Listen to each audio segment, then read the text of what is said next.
Le système du complément fait partie de l'immunité innée car il permet l'élimination des agents pathogènes de façon non spécifique.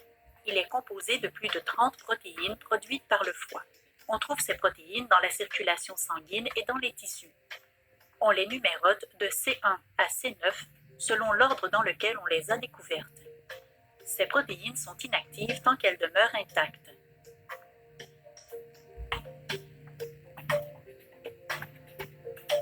L'activation du complément est déclenchée durant une infection et peut être réalisée de 3 façons. La voie classique est enclenchée par la présence d'anticorps à la surface d'un agent pathogène.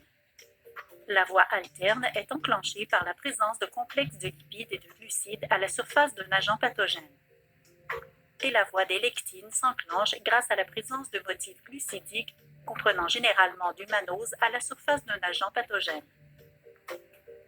Peu importe la voie d'activation sollicitée, les protéines du complément s'activent de façon séquentielle, ce qui aboutit à l'activation de la protéine C3 qui se scinde par la suite en C3A et C3B.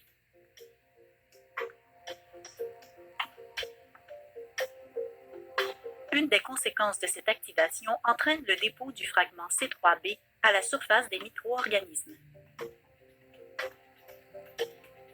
Cet enrobage facilite la fixation d'un phagocyte au micro-organisme grâce à la présence de récepteurs liant le fragment C3B.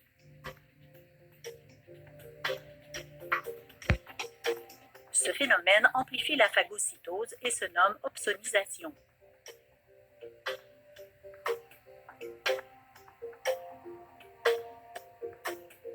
Une autre conséquence de l'activation de C3 mène à la production des fragments C3A et C5A qui se lient à leurs récepteurs correspondant à la surface des mastocytes.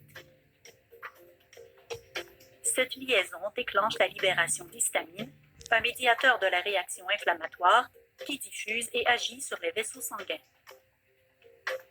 Les vaisseaux sanguins se dilatent et la perméabilité s'accroît, facilitant ainsi une arrivée importante de phagocytes dans les tissus.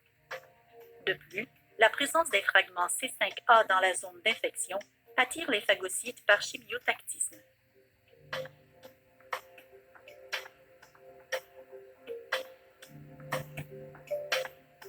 Une dernière conséquence de l'activation de C3 permet l'assemblage d'un complexe d'attaque membranaire qui est constitué notamment de plusieurs fragments C9 qui s'insèrent dans la membrane cellulaire du micro-organisme et crée des canaux transmembranaires qui causent l'éclatement ou cytolyse de la cellule microbienne, soudainement aux prises avec un afflux de liquide extracellulaire.